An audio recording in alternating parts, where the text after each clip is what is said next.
Hello అండి. నేను ఈరోజైతే బ్రెడ్‌తో గులాబ్ జామున్ అయితే చేస్తున్నాను.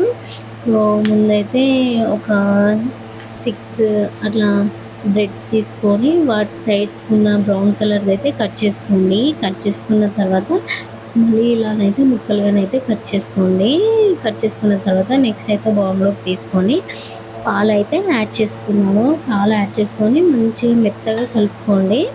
కలుపుకున్న తర్వాత అదైతే పక్కన పెట్టుకుందాము. పక్కన పెట్టుకున్నాక నెక్స్ట్ అయితే షుగర్ సిరప్‌ని అయితే చేసేసుకుందాము.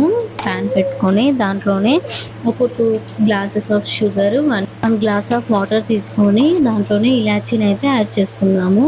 సో, షుగర్ సిరప్ అయితే రెడీ అయిపోయింది. అది పక్కన పెట్టుకున్నాక నెక్స్ట్ అయితే కడాయిలో ఆయిల్ పోసుకొని వేడి చేయండి. వేడి చేశాక నెక్స్ట్ ముందు కలుపుకున్న మిశ్రమాన్ని అయితే వాటినైతే బాల్స్ లాగా చేసుకోండి. చేసుకున్న తర్వాత ఆయిల్ వేడెక్కిందో లేదో చూసేసి దాంట్లోనే ముందుగా చేసుకున్న బాల్స్ అన్ని అయితే యాడ్ చేసుకోండి. అప్పుడే మా బావ వచ్చాడనమాట. సో, తను కూడా నాకు హెల్ప్ చేశాడు. ఇవన్నీ అయిపోయాక సిరప్‌ని అయితే చేసుకుందాము. ఒక 5 మినిట్స్ ఆగాక సో, బ్రెడ్ గులాబ్ జామ్ అయితే రెడీ అయిపోయింది. సో, ఇంతే అండి ప్రాసెస్. వీడియో ఇంకా నచ్చినట్లయితే like, share and subscribe. Okay అండి. Thank you. Bye bye.